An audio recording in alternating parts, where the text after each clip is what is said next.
Anthony Grassi for D2 Ticker here at the 2025 NCAA Convention. Happy to sit down for another small college conversation with Doug Lipinski, the Vice President of Athletics at West Texas A&M University. Doug, thank you for joining me.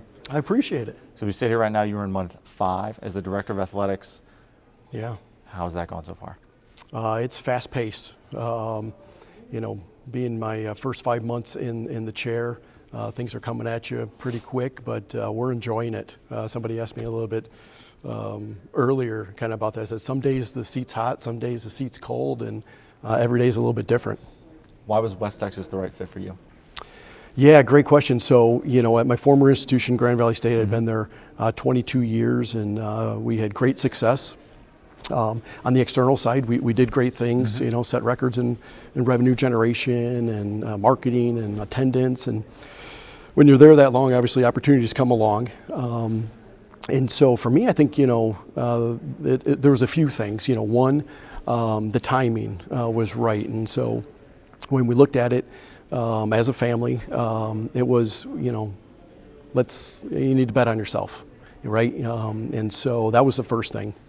We can do this. And then the second is, looking at skill set. What is my skill set? What am I really good at? And what does WT need? And it was laid out to me, and it was a perfect marriage of what WT needs at this point and what my skill set is. And then you kind of go through that whole process of, does the president, does the administration, does the athletic department, are you going to be vertically aligned? And so all those things started coming into place. And then, you just look at WT as a whole, unbelievable facilities. Some of the best in all of Division II, great support. And so as soon as you get to campus, you're walking around and it's a hidden gem. Really, you're looking at well, how can we tell this story? People need to know about this campus and what we're doing. And so it was really just a really good fit at that point. You mentioned you've been at Grand Valley for 22 years. Yeah. How difficult was it to leave at that time? Yeah, so being an alum, former baseball player, former coach, and then I was just really fortunate in my career to be able to move up the chain and be there as Grand Valley grew. So Grand Valley, grew from 16,000, went up all the way up to 25,000, won multiple national championships, built facilities downtown. I just happened to be there at that time. So I was extremely blessed. Most people, when you want to, take that next step in your career, you have to move. And I didn't have to. I was being challenged and had, growth opportunities. But when you've been to a place and you've been part of a place that long, obviously it's difficult. You kind of grow up there. We're all from Michigan. My wife is from the west side of the state. I'm from the east side of the state. We have zero ties to Texas. So we looked at it as a family, and this can be a family journey, and we're really enjoying it. You mentioned the fact that you grew up there, both literally and professionally. Yeah. How did you think about your professional development with, I assume, the goal of one day becoming a director of athletics? Yeah, great question. I had unbelievable mentors. Tim Selgo, who is in the NACDA Hall of Fame and the Toledo Hall of Fame, and I don't know how many Hall of Fame he's in, but unbelievable. And he believed in professional development. And I got involved in NACMA. I was on the board of directors of NACMA, and those are things that we preach within the structure of our department. And then you look at the senior staff. When you build out the senior staff and you're sitting there at those meetings, we're talking about things that are happening at the university. And we knew from experience that wasn't happening on every campus, that we were able to be part of these conversations and really understand the nuances of the institution and how athletics plays into it. And so I was extremely lucky to go through that process, and then Carrie Becker became our athletic director, promoted me to deputy AD, and then really let me lead beside her at times, let me grow, make mistakes, and she had my back, I had her back, type deal. And so in the last 7 years, really get involved with a number of university initiatives as well, coming from the external side. And so you're always looking at those growth opportunities, but in the back of your mind, as you look at it, that's where you go back and say, hey, I got to bet on myself. I knew what I wanted to do. It just took me a little bit longer to make that final decision of like, yeah, I want to be in the chair, because I had a really good gig. I really enjoyed what I was doing. My family really enjoyed it. I had unbelievable freedom. But I think as a former student athlete and coach, you're competitive. You want to, make that next step. For me, I have that continuous improvement philosophy. So every day I'm trying to get better. I don't know how I'm going to get better tomorrow, but I'm going to try to get better. And so I think with that, you get to a point in your career and you're like, okay, let's do this. The environment that both Tim and Carrie had for preaching professional development, how does that maybe influence how you are thinking about leading your staff? Huge impact. Huge impact. And so that's one thing that we've already talked about at WT. Empowering staff to make decisions. People ask me about, coaches. How do you decide on when you hire a coach? Well, one, I want to be a teacher, right? I want someone to understand how to communicate. And if you're a good teacher, you're a good communicator. You got to be a teacher of the game.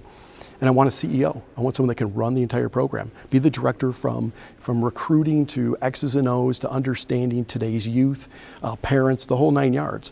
And that comes from professional development. You have to put people in place so that they can develop. And I think we're at a place at WT that we can give people that opportunity.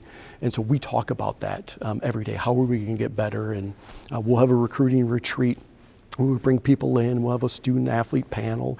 We need to get better as a group. Because if we get better as a group, then we're going to be able to have a better student athlete experience. You mentioned being around the success and in the success that Grand Valley has had, opportunities came your way. You don't have to share specifics, obviously, but I'm curious how you evaluated those, and maybe if you had gone through some of those processes, what you learned from them that helped you go through this process. Yeah. So, one at Grand Valley, extremely fortunate with the programs and then coaches going on, right? So, Brian Kelly ends up at Notre Dame, ends up at LSU. You have Chuck Martin, football coaches at Miami of Ohio. He was at Notre Dame.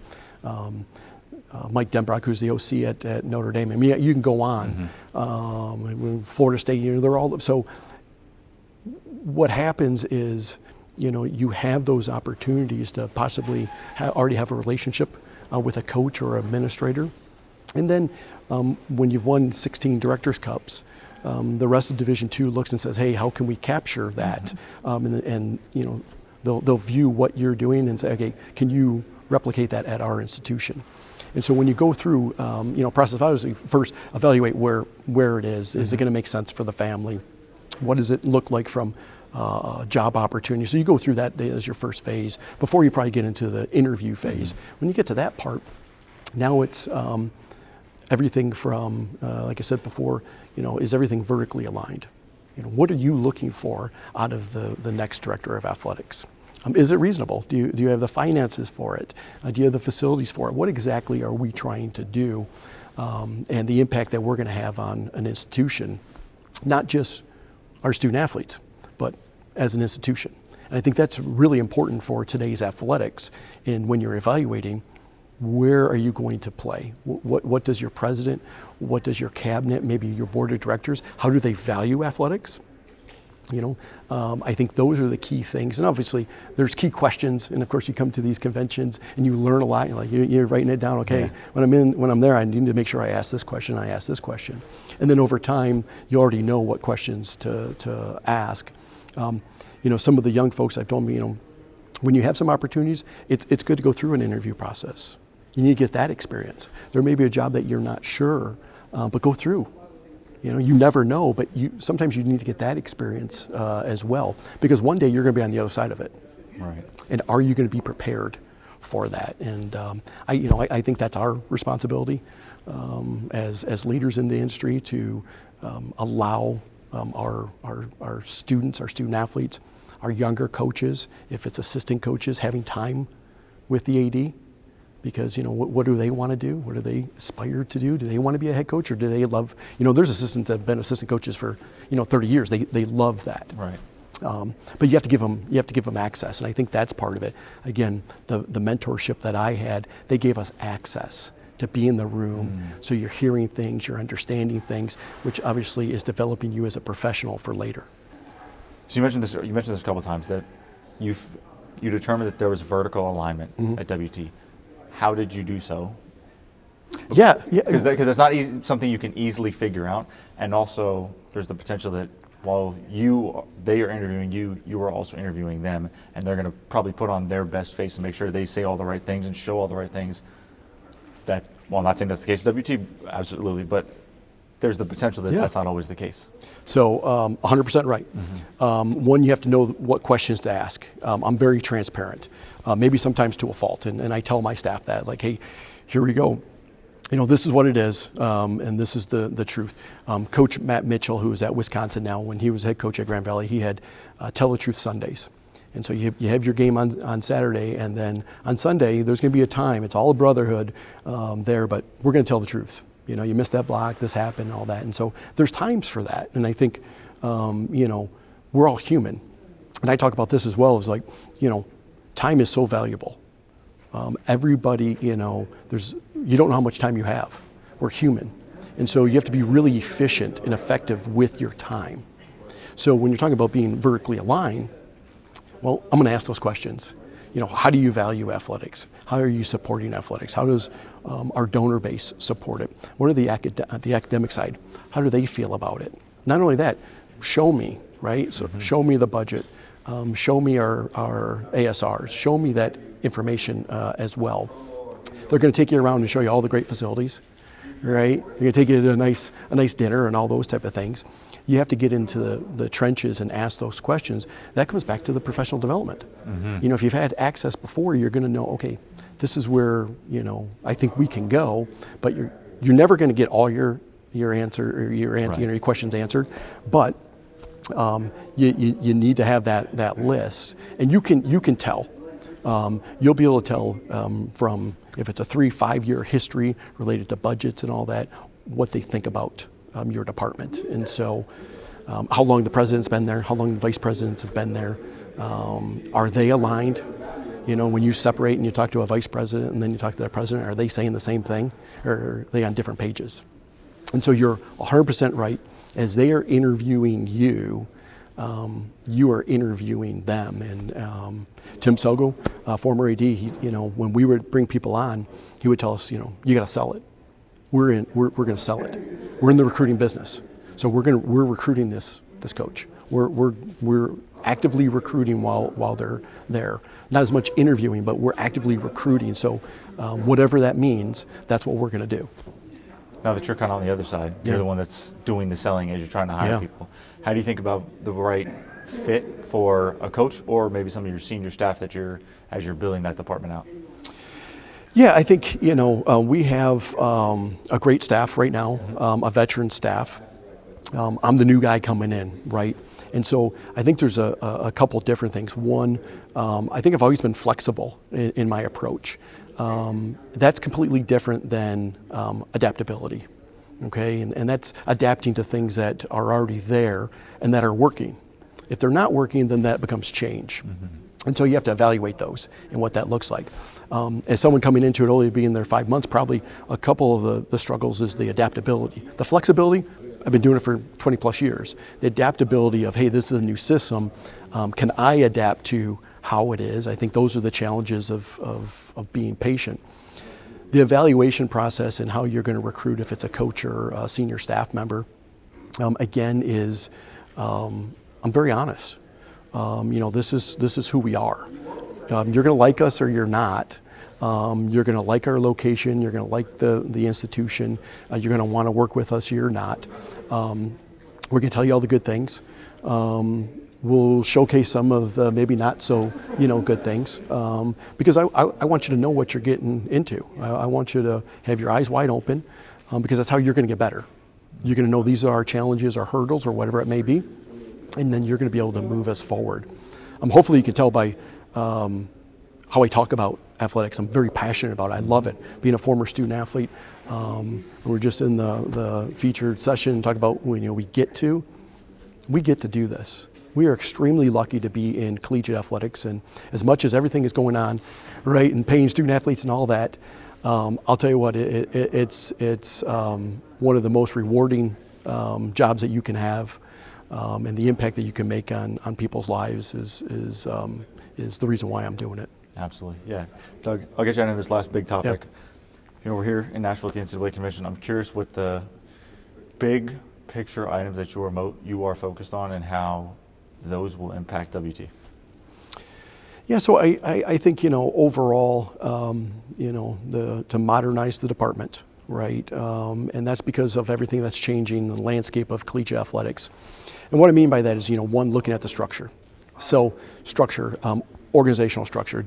Are we set where we need to do? Are people's skill sets with the job descriptions? What are the job descriptions? Budget structure. I'm learning the A&M system. It's a pretty big system, right? So what is the structure and how can we function within the structure? 2, technology. What type of technology do we have or don't have? What do we need to be as efficient as we can and be effective? And so you're evaluating what all that looks like, because that's today's world, right?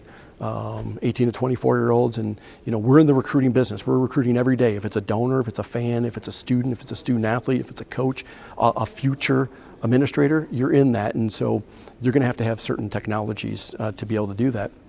And then I think third is unique opportunities.